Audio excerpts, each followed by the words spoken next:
Monsieur le ministre des Affaires étrangères de la Fédération de Russie, Monsieur le ministre des Affaires étrangères de la République islamique de Mauritanie, Mesdames et Messieurs les ministres distingués invités. Je voudrais tout d'abord réitérer les félicitations de la délégation du Mali à la Fédération de Russie, pour la tenue de la présente conférence ministérielle et son organisation réussie. Je suis heureux de noter que la quasi-totalité des engagements pris lors du sommet de Saint-Pétersbourg ont été exécutés ou sont en cours d'exécution aussi bien sur les questions humanitaires, de renforcement des capacités que dans le domaine des investissements, dans les secteurs stratégiques comme l'agriculture, l'énergie, les mines, les infrastructures, voire des secteurs de pointe comme l'exploitation spatiale aux fins de télécommunications, mais aussi de contrôle de nos territoires. Concernant mon pays, le Mali, c'est avec un grand plaisir que je confirme que conformément aux annonces faites lors du second sommet, le Mali a bénéficié d'une solidarité remarquable de la Fédération de Russie dans le domaine de la sécurité alimentaire, de l'humanitaire, mais aussi dans le domaine de l'enseignement supérieur. Je voudrais me réjouir de l'opérationnalisation du mémorandum d'entente sur la coopération dans le domaine de l'énergie qui a permis le lancement de la construction de centrales photovoltaïques qui permettront de répondre de manière significative aux besoins en électricité de mon pays. D'autres mesures en cours de finalisation permettront de consolider, nous l'espérons, la souveraineté économique du Mali.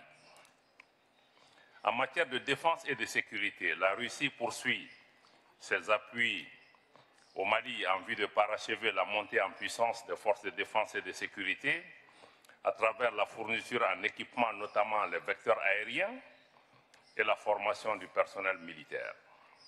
Le renforcement de la coopération entre le Mali et la Russie repose sur les relations politiques et diplomatiques exceptionnelles entre nos deux pays.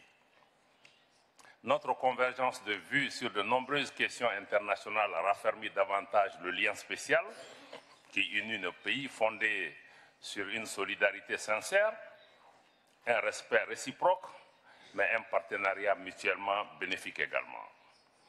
La Russie, votre pays et les pays de la Confédération des États du Sahel subissent hélas un acharnement politique, diplomatique et médiatique. Je réitère notre entière solidarité et notre présence à vos côtés pour faire face ensemble à cette hostilité contre-productive.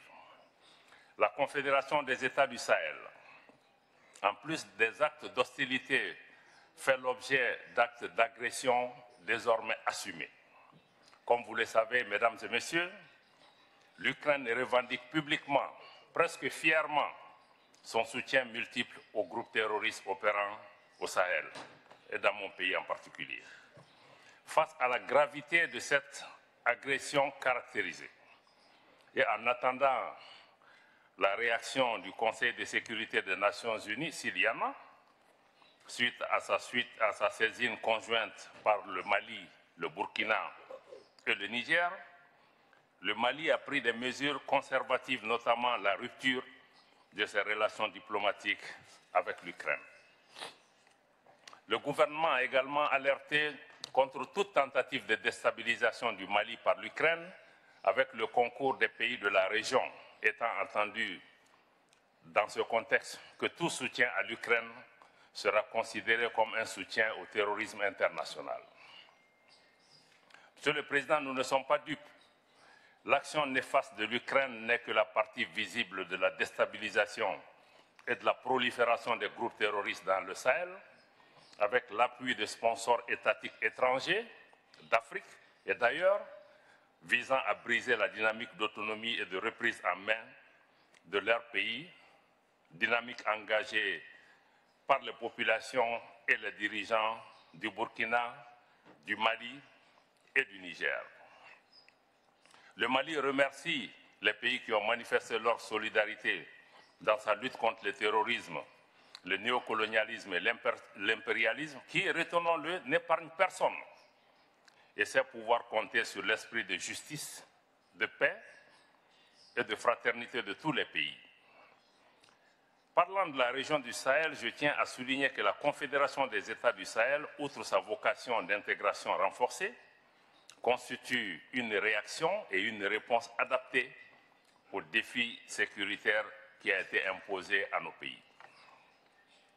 Ainsi, après la mise en place d'une alliance défensive et d'assistance mutuelle qui a remporté d'importants succès militaires, depuis sa création le 16 septembre 2023, les présidents Traoré du Burkina, Goïta du Mali, Tchani du Niger ont décidé de renforcer l'intégration de ces trois pays à travers la création le 6 juillet à Niamey de la Confédération des États du Sahel qui couvre les domaines de la défense, de la diplomatie et du développement. La Confédération AES, que son Excellence le général d'armée Assimi Goïta, président de la transition et chef de l'État du Mali, préside pour le mandat inaugural, aspire à élever le cadre des relations institutionnelles entre les trois pays afin de refléter les liens spéciaux de fraternité, de solidarité, de complémentarité et d'amitié qui unissent déjà leur peuple pour, à terme, parvenir à une fédération de trois pays. Aujourd'hui, la Confédération AES est incontestablement un nouvel acteur géopolitique majeur, cohérent, solide et dynamique, confédération bâtie sur une vision de refondation de l'intégration africaine et d'autonomie.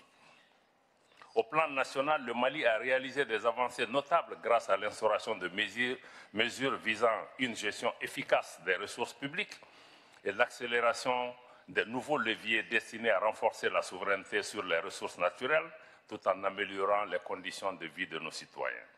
Ces mesures de gouvernance intègrent également une dimension politique et sécuritaire. Cela inclut les progrès réalisés dans le domaine de la sécurité spécifiquement depuis le retrait des forces étrangères. Il convient également de mentionner les réformes politiques et institutionnelles et l'appropriation nationale du processus de paix.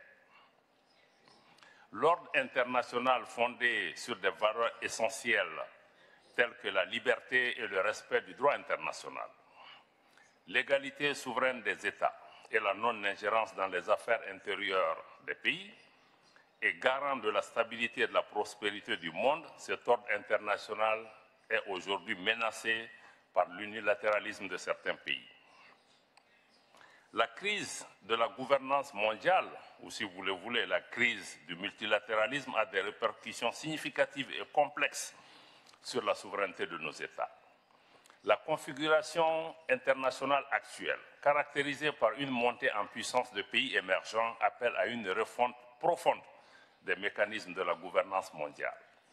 Les contours de l'ordre multipolaire doivent intégrer cette nouvelle dynamique politique et économique. L'émergence d'un monde multipolaire est en cours. Ce processus nous semble irréversible et favorisera l'émergence de nouvelles forces économiques. Je saisis cette occasion pour saluer la Fédération de Russie et les autres pays du BRICS pour les conclusions pertinentes du sommet de Kazan tenu le mois dernier. L'alternative crédible offerte par les BRICS permet de pallier les mesures coercitives et illégitimes imposées à des États souverains. Les doubles standards, y compris les sanctions à géométrie variable, érodent la confiance dans la gouvernance mondiale actuelle.